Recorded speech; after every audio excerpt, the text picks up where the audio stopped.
Alright, welcome you guys. Today we'll be talking about interpreting scatter plots. So we'll be interpreting scatter plots, identifying and describing scatter plots, and also identifying outliers. Okay, so that's some pretty simple stuff to actually work with. So let's take a look. This is from the University of Wollongong, Australia. Okay, I didn't want that. Thank you. Okay, so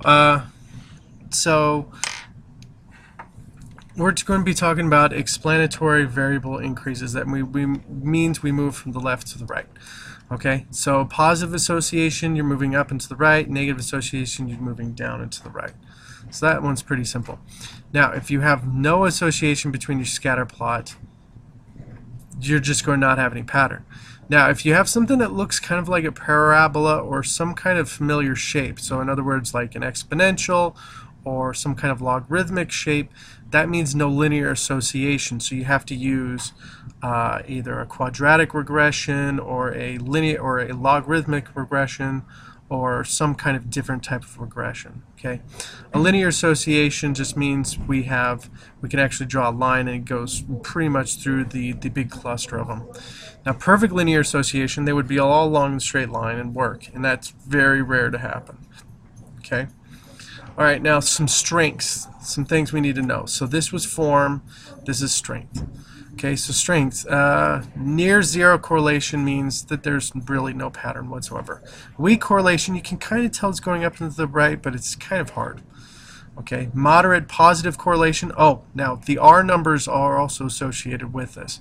So when you get an R, this is going to be like 0.13. The closer it is to 0, the closer it is to having no correlation whatsoever.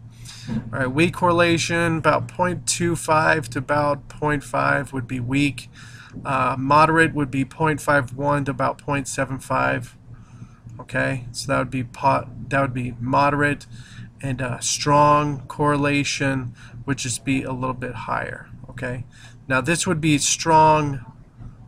I don't know. I wouldn't say I wouldn't say positive. This one I think is a typo. This one should be negative, going in that direction.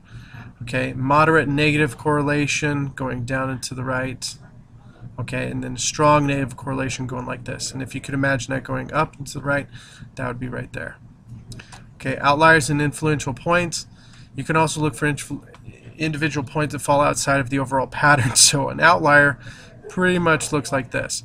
Okay, now an outlier down here, if I had to look at it, it would probably be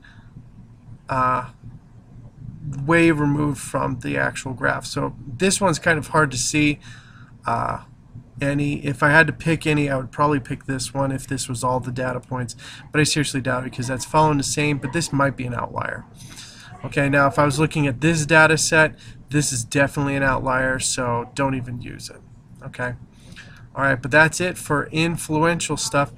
Just remember, if you're making a pattern of something other than a line, you're probably dealing with some other kind of regression. Okay, thank you very much and have a great day.